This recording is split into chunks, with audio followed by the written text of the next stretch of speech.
அனைவருக்கும் வணக்கம். அஜிதா ஆக்னல் அப்படின்ற ஒரு தாவைக்காவை சேர்ந்த ஒரு பெண் நிர்வாகிங்க. அவங்க எங்கே உள்ளவங்கன்னு பார்த்தீங்கன்னா தூத்துக்குடியை சேர்ந்தவங்க. அவங்க பார்த்தீங்கன்னா இன்றைக்கி விஜய் அவர்களுடைய காரை மறித்து விஜய் அவர்கள் அவருடைய பணியூர் அலுவலகத்துக்கு போயிருக்காருங்க. ஐயோ ஆச்சரியமாக இருக்குது, எதுக்கு போனாரோ தெரில, வீட்டை விட்டுலாம் வெளியே வந்திருக்காரு, பணியூர் அலுவலகத்துக்குலாம் போயிருக்காரு. எவ்வளோ தூரம். அதை போகிற வழியில் பார்த்தீங்கன்னா அலுவலகத்துக்கு முன்னாடி இந்த அஜிதா ஆக்னல் இந்த பெண்மணி இருக்காங்க இல்லையா, அவங்களுடைய ஆதரவாளர்கள் கூட சேர்ந்து விஜயோடைய காரை மறிச்சிருக்காங்கங்க. எதுக்கு மறிச்சிருக்காங்கன்னு பார்த்தீங்கன்னா தூத்துக்குடி மாவட்ட செயலாளராக அவங்கள நியமிக்காமல் வேற ஒருத்தவங்களை நியமிச்சிட்டாங்க அப்படின்னு சொல்லிட்டு அதுக்கு நியாயம் கேட்டு காரை மறிச்சிருக்காங்க. இந்த அஜிதா ஆக்னல் இந்த பெண்மணி இருக்காங்க பாருங்க, கடந்த ஒரு 2 வருடங்களா ஒரே ரீல்ஸாக எடுத்து போடுவாங்க. ரீல்ஸ் எடுத்து போட்டே மாவட்ட செயலாளர் ஆயிரலாம் நினச்சிருக்காங்க போல. என்னப்போ அவங்களுடைய ஆசை கனவு எல்லாத்துலேயும் மண்ணள்ளி போட்டுட்டாங்க இந்த தாவேகா தற்கூரி தலைமை. இதில் முக்கியமாக அவங்கள மாவட்ட செயலாளர் ஆக்காததுக்கு காரணம் என்னன்னு பார்த்தீங்கன்னா, அந்த அஜிதா ஆக்னல் இருக்காங்க இல்லையா, அவங்களுடைய சகோதரர் திமுக கட்சியில் இருக்கார் அப்படின்னு சொல்லிட்டு இதை ஒரு காரணம் வச்சு அந்த பெண்ணுக்கு மாவட்ட செயலாளர் பதவியை கொடுக்கலங்க. அவங்க இப்போ தர்ணா போராட்டத்தில் ஈடுபட்டுக்கிட்டு இருக்காங்கங்க. முதல்ல அவங்க அந்த காரை வழிமறிச்ச அந்த காணொளிகளை, அந்த கண்கொள்ளா காட்சியை பார்ப்போம் வாங்க.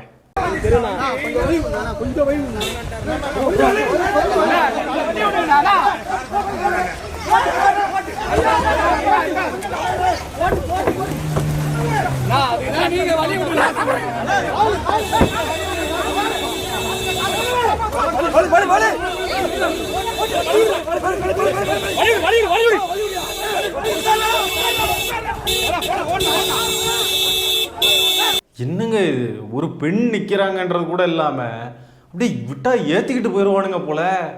இந்த பவுன்சர்ஸ் வேற தூக்கி எறிகிறானுங்க.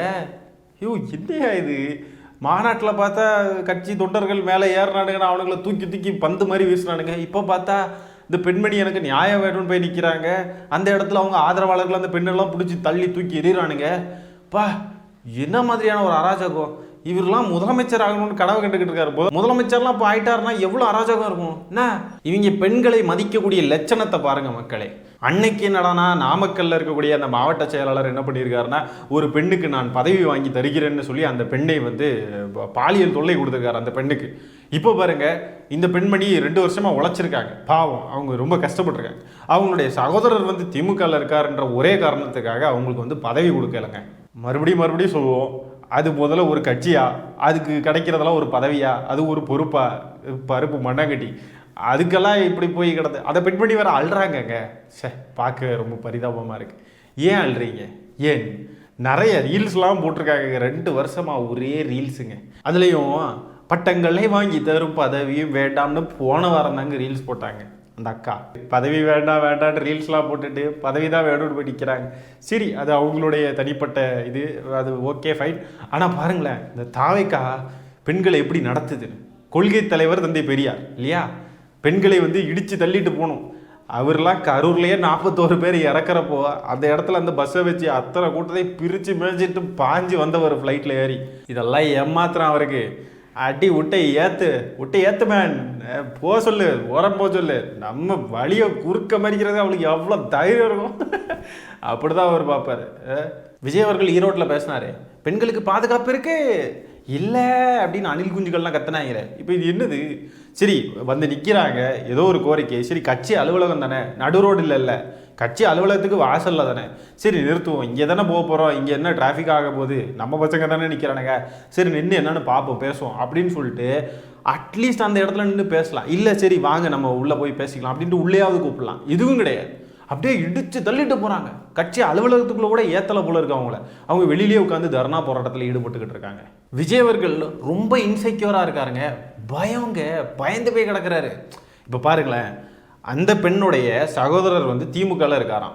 அதனால இவங்களுக்கு பதவி கொடுக்கல. சரி ரைட்டு, திமுக இது மாதிரி நினைக்குதா? இந்த பையனுடைய சகோதரி தாவேக்கால இருக்காங்க, அதனால இந்த பையன் திமுகவில் இருக்கக்கூடாதுன்னு பயப்படுறாங்களா? இதுலேருந்தே வெட்ட வெளிச்சமாக தெரியுது விஜய் அவர்கள் எப்படி பயந்து போய் கிடக்கிறார். திமுக இவரை பார்த்து பயப்படுதா? அவர் தான் திமுக பார்த்து மிரண்டு போய் கிடக்கிறார், பயந்து போய் நடுங்கி போய் கிடக்கிறார். ஒரு வீட்டில் இருக்கிறவங்க 2 கட்சியில் இருக்க மாட்டாங்களா? அப்படி பார்த்தா தாவேகா கட்சியில் ரேவந்த்னு ஒருத்தர் இருக்காருங்க. அவர் யாருன்னு பார்த்தீங்கன்னா ரோகிணி தேட்டருடைய ஓனர். அவருடைய அண்ணன் யாருன்னு பார்த்தீங்கன்னா வினோத் செல்வம் அப்படின்னு ஒருத்தர் இருக்கார். அவர் யாருன்னு பார்த்தீங்கன்னா பக்கா பாஜகக்காரர். இப்போ அண்ணன் தம்பி 2 பேரும், அவங்க 2 பேரும், அண்ணன் பாஜகவில் இருக்காரு, தம்பி தாவேக்கால இருக்காரு. இப்போ இது பிரச்சனை இல்லையா விஜய் அவர்களுக்கு? ஓ, பாஜகவில் இருக்கக்கூடிய அண்ணன் தம்பி அப்படின்னு சொன்னா ப்ராப்ளம் இல்லை, தாவேக்கால வந்து சேர்த்துக்கலாம். ஒவ்வொருத்தரும் ஒவ்வொரு மனநிலை இருக்கும், ஒவ்வொருத்தரும் ஒவ்வொரு விதமா செயல்படுவாங்க. இதுக்கெல்லாம் பயந்து போய் இன்செக்யூரா இருக்காருன்னா எவ்வளவு தூரம் பயந்தாங்குழியா இருக்காரு பாருங்க விஜய் அவர்கள். சரி, அப்படி பார்த்தாலுமே இப்போ அவர் தலைமை பொறுப்புகள்ல இருக்காங்க இல்லையா? இப்போ சிடிஆர் நிர்மல்குமார் யாரு? பாஜக, அதிமுக அங்க இங்கேன்னு தாவி வந்தவர். இவரு நம்ம ஆதவர்ஜுனா, ஐயோ பல கட்சியில போய் வச்சுக்கிட்டு வந்தவர். காலை சொல்றேன், இருந்த எந்த கட்சியிலுமே உருப்படியா இருந்தது கிடையாது. எல்லா கட்சியிலையும் செருப்பு கட்டி அடிச்சு விரட்டி தான் விட்டுருக்காங்க. அந்த மாதிரி ஒரு நபர். ஒவ்வொருத்தரையும் பாருங்க, ஒவ்வொருத்தருடைய ஹிஸ்டரியும் அந்த தலைமை பொறுப்புகள்ல இருக்கிறவங்க இவங்களுக்கெல்லாம் பொறுப்பு கொடுத்துருக்காரு. ஆனால் இந்த பெண்மணி வந்து ஏதோ கட்சிக்காக ஏதோ ஆசைப்பட்டு ஏதோ செஞ்சுருக்காங்க, ஏதோ வேலை பார்த்துருக்காங்க. ரீல்ஸ் எடுத்து 4 பைப்பு எங்கேயாவது பைப்பில் ஏதாவது ஓட்டர் இருந்துச்சுன்னா அந்த லீக்கேஜை வந்து அடைக்கிறது, இந்த மாதிரி கொஞ்சம் வேலைகள்லாம் பார்த்துருக்காங்க. ஆனால் இவங்களுக்கு வந்து பொறுப்பு கொடுக்கலங்க. இதில் வேற இந்த தாவேக்கா காரணங்கள்லாம் பதிவுகள்லாம் போடுறானுங்க.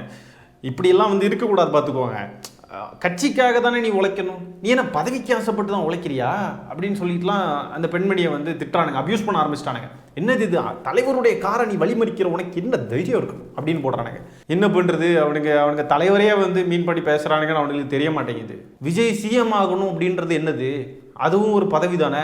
அந்த பதவிக்கு அந்த பொறுப்புக்கு ஆசைப்பட்டு தானே விஜய் வந்து அரசியலுக்கு வந்திருக்காரு. பின்ன என்ன சும்மா அரசியல் கட்சி நடத்திட்டு போகலாம்ல, இந்த சைமன் செபாஸ்டியன் மாதிரி சும்மா நேர போக்குக்கு அப்படியே ஜாலியாக அப்படியே அரசியல் பட்டு போகலாம்ல. இவங்க அண்ணன் மட்டும் முதலமைச்சர்ன்ற பதவியில் உட்காரான் மாதிரி எல்லாரும் இருந்து வேலை பார்க்கணுமா? ஆனால் அவங்கெல்லாம் மட்டும் எதுக்கும் ஆசைப்பட்டுறக்கூடாது. அவங்க அண்ணன் மட்டும்தான் மனுஷன், மற்றவங்க எல்லாம் வந்து நாய், மற்றவங்கெல்லாம் ரோபோட்டு, மிஷினு. தட்டுனா நீ கொடுக்குற வேலையை நீ செய்யணும், அவ்வளோதான். நீ எதுக்கும் ஆசைப்படக்கூடாது இல்லையா? அவங்களாம் மனுஷங்க இல்லை இல்லையா? நம்ம என்னதான் கிண்டல் அடித்தாலும் அவங்க நிறைய ரூபாய் செலவு பண்ணியிருப்பாங்க. இப்போ ஏதாவது மக்கள் பிரச்சனைலாம் நான் தீர்க்குறேன் அப்படின்ற பேரில் ஏதாவது செஞ்சுருப்பாங்க.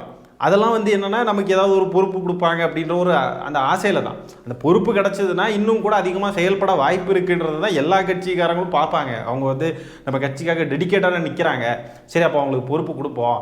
அவங்க கொஞ்சம் சமூக வலைத்தளங்களையும் கொஞ்சம் பிரபலமாக இருக்காங்க, மக்கள் மத்தியிலையும் கொஞ்சம் அறியப்பட்டவங்களாக இருக்காங்க. தூத்துக்குடியில் கொஞ்சம் நல்லாவே அறியப்பட்டவங்க தான், அவங்களுக்கு மக்கள் செல்வாக்கு ஓரளவுக்கு இருக்குது. அப்போ அவங்களுக்கு ஏதாவது ஒரு பொறுப்பு கொடுக்கலான்னு தான் மற்ற கட்சிகளெல்லாம் பார்ப்பாங்க இல்லையா? ஆனால் இங்கே பாருங்கள், அப்படியே தலைகீழாக இருக்குது. பயந்தாங்கோழி, பயம், இன்செக்யூரிட்டியோடைய உச்சத்தில் இருக்காருங்க. ஐயோ, இதுதான் அந்த உச்சமா? விஜய் அவர்கள் சொன்ன உச்சத்துல இருந்து வந்திருக்கு, உச்சத்துல இருந்து வரல, அதே உச்சத்துல தான் இருக்காரு. இன்செக்யூரிட்டியோடைய உச்சம். அன்னைக்கு என்னடானா சமத்துவ கிறிஸ்மஸ் விழான்னு அங்கே போய் நின்றுக்கிட்டு அதை யோசேப்பு கதைன்னு சொல்கிறேன்னு சொல்லிட்டு தப்பா ஒரு கதையை சொல்லி இந்த கூட பிறந்த சகோதரர்களே நமக்கு எதிராக வந்து இப்படி போடுவாங்க அப்படி போடுவாங்கன்னு சொல்லிட்டு திமுகவை மீன் பண்ணுறதை நினச்சி லூசுத்தனமாக பேசிக்கிட்டு இருந்தாப்புல. அதுலேயே அவர் எவ்வளோ இன்செக்யூராக இருக்கார் அப்படின்றதெல்லாம் தெரிஞ்சுது. இப்போ பாருங்க அடுத்த சம்பவம். என்னதான் இவர் ஒரு கட்சி தலைவராக, ஒரு கட்சி நிர்வாகி, தொண்டர் கூட இல்லை, தொண்டரை மதிக்காமல் போகிறாங்கன்னா கூட அதுவே பயங்கரமாக வந்து கலாய்ப்போம், அதையே போட்டு பேசுவோம் பயங்கரமாக. ஆனால் கட்சியோடைய ஒரு நிர்வாகி, தூத்துக்குடி மாவட்ட நிர்வாகி, அவங்கள வந்து இடித்து தள்ளிட்டு போகிறாப்புல. அதை பெண் என்ன அதுவும் ஒரு பெண்ணு.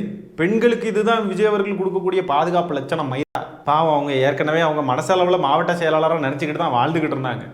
அவங்க கனவுலையும் ஆசையிலையும் மண்ணள்ளி போட்டாங்க. இன்னைக்கு டாக்டர் ஒருத்தர் இருக்கார், சிவகங்கை டாக்டர் ஒருத்தர், அவருக்கு இன்னைக்கு இந்த நிலைமை வருமா தெரியாது.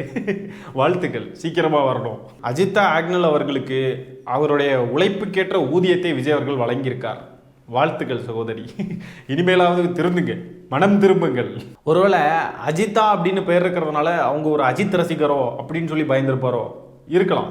அஜித்தான பேர் இருக்கிறதுனால ஐயோ இந்த பேர் நமக்கு ஆகாதே, இது பொறுப்பெல்லாம் கொடுக்கக்கூடாது, நோ, அந்த பேர் வச்சு நம்மளுடைய இந்த பொறுப்பு மாவட்ட செயலாளர்கள் லிஸ்ட் இருக்கு பாருங்க, அதில் அந்த பேரை நான் பார்க்கக்கூடாது, நோ, இதெல்லாம் நமக்கு செட் ஆகாது அப்படின்னு சொல்லி பயந்துருப்பார் போல.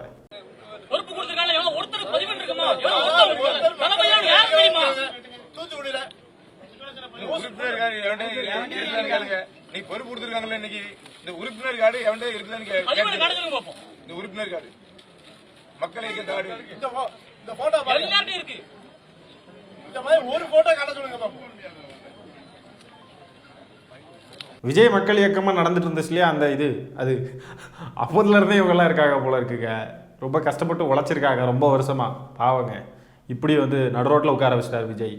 சகோதரர்களே சகோதரிகளே, மனம் திரும்புங்கள். சுயமரியாதையை குழி தோண்டி புதைக்கக்கூடிய இப்படி ஒரு கட்சி உங்களுக்கு வேண்டுமா? சிந்தித்து பாருங்கள். எப்படி ஒரு பேச்சாளர் மாதிரி பேசுறடா. இப்போதான் சமீபத்தில் மக்களுக்கு ஒன்றுன்னா இந்த விஜய் வந்து நிற்பான் அப்படின்லாம் வந்து பெரிய டயலாக்லாம் பேசிட்டு போனாப்புல. இப்போ தன்னுடைய சொந்த கட்சிக்காரங்களே இப்படி வந்து நிற்கிறாங்க பிரச்சனைன்னு, அதை வந்து சரி பண்ண வைக்கல துப்பு இல்லை. இவரெல்லாம் ஒரு கட்சி தலைவரா, இவருக்கு தமிழ்நாட்டை ஆளணும்னு ஆசைமாயிருவார்.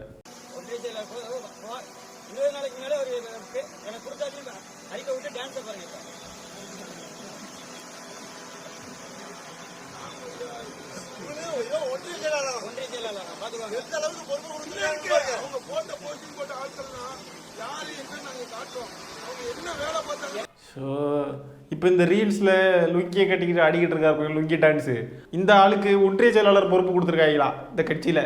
என்ன கடா இதெல்லாம்? இப்படியெல்லாம் பொறுப்பு கொடுத்தா கோவம் வருமா இல்லையா? இவங்க அவங்கள கம்பேர் பண்ணுறப்ப இவங்க நல்லா தானே ரீல் பண்ணுறாங்க, அவரு என்ன மொக்கையாக ரீல் பண்ணுறாரு, அவருக்கு போய் கொடுக்குறீங்க. என்ன கட்சிடா இது இளவு. அதுலேயும் புஷியானது என்ன பண்ணியிருக்காருன்னா, இந்த அம்மா வெளியே இருந்து போராட்டம் பண்ணிக்கிட்டு இருக்காங்க இந்த அஜிதா ஆக்னல் அவர்கள். அப்போது புஷியானது என்ன பண்ணியிருக்காங்கன்னா, கட்சி அலுவலகத்தில் பின்வழியாக வெளியே போயிட்டாராங்க, ஃப்ரண்ட் வாசல் வழியாக வெளியே வரலையா, பின்வழியாக வெளியே போயிட்டாராம் பயந்து போய். ஏன்டா இப்படி ஓடுகாலிகளாக இருக்கானுங்களோ தெரில, ஓடி ஓடி ஒளிறது, பயந்து சாவுறது, ஏன்டா இப்படி இருக்கீங்க? கரூர்லேயும் இதே தான் பண்ணானுங்க, எங்கேருந்து ஓடுனானுங்க எப்படி ஓடுனானுங்கன்னே தெரில, ஓடிட்டானுங்க ஓடுகாலிகள். இப்போ பிறகு இந்த பெண்மணி முன்னாடி இருந்து போராடுறாங்கன்னு பயந்து போய் பின்னாடி வழியாக வெளியே போயிட்டானுங்க பயந்தாங்குழிகள். இவ்வளோ செலவு செஞ்சு என்னெல்லாம் பில்டப் ஏற்றி சோசியல் மீடியாவில் ஃபாலோவர்ஸ்லாம் ஏற்றிக்கிட்டு இருந்த இவங்களுக்கே இந்த நிலைமைனா, அந்த பல் டாக்டர் நிலைமை நினச்சாதான் ரொம்ப பரிதாபமாக இருக்குங்க. இது ஒரு பக்கம் இருக்க, இன்னொரு சம்பவத்தை பாருங்கள். இதே கட்சியில் திருச்சி மாவட்டம் திருவரம்பூர் தொகுதியில் தாவேக்கா சார்பில் போட்டியிட விரும்புகிறவங்க இருக்காங்க இல்லையா, அவங்கக்கிட்டலாம் 10 கோடி ரூபா பேரம் பேசியிருக்காருங்க ஒரு தாவேக்கா நிர்வாகி அருள்ராஜ் அப்படின்றவர். அவருக்கு மாவட்ட செயலாளர் பதவி வழங்கக்கூடாது அப்படின்னு சொல்லி தாவேக்காரனுங்க போராட்டத்தில் ஈடுபட்டிருக்கானுங்க பனையூர் அலுவலகத்தில். இவங்கள வந்து அலுவலக வாயிலில் வந்து தடுத்து நிறுத்தியிருக்காங்க. அது மட்டும் இல்லாமல் இவங்க போகிறதுக்கு முன்னாடி அங்கே ஏற்கனவே பாருங்கள் திருவள்ளூர் மாவட்ட நிர்வாகிகள் அதிருப்தியில் இருந்திருக்காங்க, அவங்களும் கூடியிருக்காங்க. அதுபோக தூத்துக்குடி திருச்சி மாவட்ட நிர்வாகிகளும் வந்து அதிருப்தியில் போய் நின்றுருக்காங்க.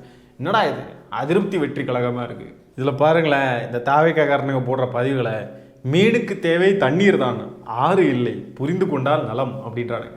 அந்த பெண் வந்துட்டு அவங்க தண்ணிக்கு தான் ஆசைப்படணுமா, ஆற்றுக்கு ஆசைப்படக்கூடாதுன்னு அவங்க எந்த அளவுக்கு ஆசைப்படணும்னு இவனுங்க ஃபிக்ஸ் பண்ணுறானுங்க. விஜய் அவர்களும் அப்போ அதே மாதிரி தானே, மீனுக்கு தேவை தண்ணி தான், ஆறு கிடையாது. விஜய்க்கு தேவை சினிமா தான், சினிமாவில் இருக்கணும், அரசியலுக்குலாம் வரக்கூடாது அப்படின்னு சொன்னால் ஓகேவா? இவனுக்கு முதலமைச்சர் பதவி வேற இவருக்கு இவர் இருக்கிற லட்சணமாக இருக்குது, இவருக்கு முதலமைச்சர் பதவி வேற ஆசை இவருக்கு. இவனுங்க வந்து அந்த பெண் என்ன ஆசைப்படணும், அவங்க எந்த இடத்துல இருக்கணும்னு இவனுங்க பேசிக்கிட்டு இருக்கானுங்க. அப்போ இவனுக்கு என்ன சொல்ல வரானுங்கன்னா, ஒருத்தர் என்னதான் மாங்குன்னு முளைச்சாலும் அவனுக்கு வந்து நாங்கள் தகுந்த அங்கீகாரம் கொடுக்கலனாலும் அவன் பொத்திக்கிட்டு தான் இருக்கணும், நாங்கள் என்ன சொன்னாலும் கேட்டு தான் ஆகணும் அப்படின்னு வந்துட்டு இவனுங்க இருக்கானுங்க. இவங்க தலைவனுக்கு வந்தால் மட்டும் ரத்தமா, மற்றவங்களுக்குலாம் வந்தால் தக்காளி சட்னியா? என்னங்கடா உங்கள் கதை? என்னங்க இது? இந்த காணொலி நான் அதோட என் பண்ணிக்கிறேன் மக்களே. இந்த சம்பவத்தை பற்றி நீங்கள் என்ன நினைக்கிறீங்கன்றதை கமெண்ட்ஸில் பதிவு பண்ணுங்கள். மீண்டும் இன்னொரு காணொலியில் சீக்கிரமாக உங்களை சந்திக்கிறேன். நன்றி, வணக்கம்.